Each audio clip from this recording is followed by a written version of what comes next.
कहानी का शीर्षक है सबसे बड़ा धन।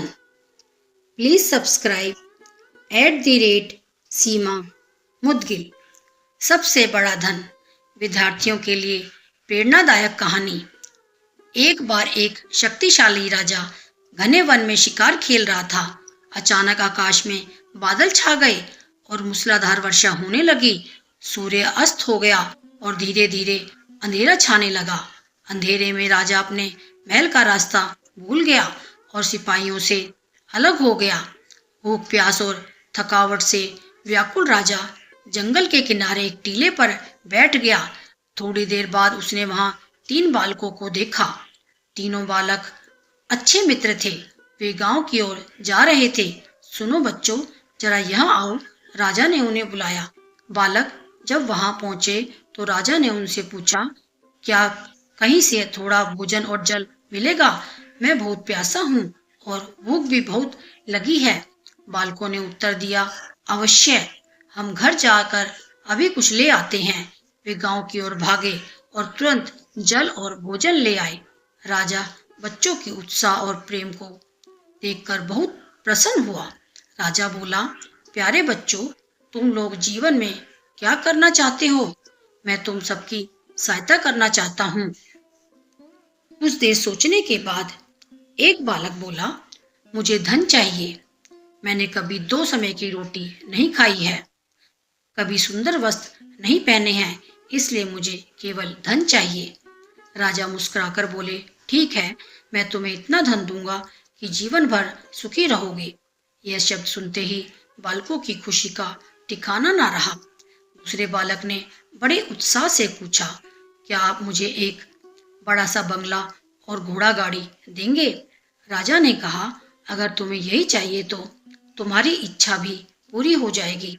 तीसरे बालक ने कहा, मुझे न धन चाहिए ना ही बंगला गाड़ी, मुझे तो आप ऐसा आशीर्वाद दीजिए जिससे मैं पढ़ लिख कर विद्वान बन सकूं और शिक्षा समाप्त होने पर मैं आपके देश की सेवा कर सकूं। तीसरे बालक की इच्छा सुनकर राजा बहुत प्रभावित हुआ। उसने उसके लिए उत्तम शिक्षा का प्रबंध किया।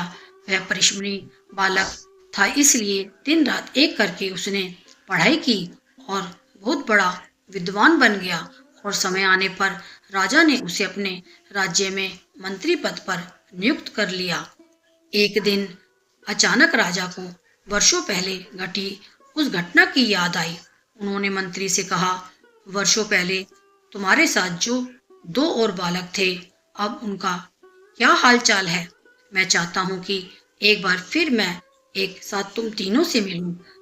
अतः कल अपने उन दोनों मित्रों को भोजन पर आमंत्रित कर लो। मंत्री ने दोनों को संदेशा भिजवा दिया और अगले दिन सभी एक साथ राजा के सामने उपस्थित हो गए। आज तुम तीनों को एक बार फिर साथ देखकर मैं बहुत प्रसन्न हूँ। इनके बारे में तो मैं जानता हूँ, पर तुम दोनों अपने बारे में बताओ। राजा ने मंत्री के कंधे पर हाथ रखते हुए कहा। जिस बालक ने धन मांगा था वह दुखी होते हुए बोला, राजा साहब, मैंने उस दिन आपसे धन मांगकर बड़ी गलती की। इतना सारा धन पाकर मैं आलसी बन गया और बहुत सारा धन बेकार की चीजों में खर्च कर दिया। मेरा बहुत सा धन चोरी भी हो गया और कुछ 1 वर्षों में ही मैं वापस उसी स्थिति में पहुंच गया जिसमें आपने मुझे देखा था। बंगला गाड़ी मांगने वाले बालक भी अपना रोना रोने लगा। महाराज, मैं बड़े ठाठ से अपने बंगले में रह रहा था, पर वर्षों पहले आई बाढ़ में मेरा सब कुछ बर्बाद हो गया और मैं भी अपने पहले जैसी स्थिति में पहुंच गया।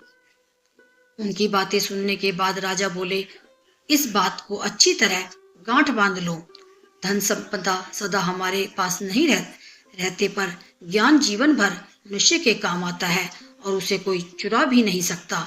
शिक्षा ही मानव को विद्वान और बड़ा आदमी बनाती है, इसलिए सबसे बड़ा धन विद्या ही है। आपसे निवेदन है कि कृपया हमारे चैनल @सीमा मुदगिल को लाइक एंड सब्सक्राइब कीजिए और नई नई कहानियाँ पढ़िए, देखिए और सुनिए।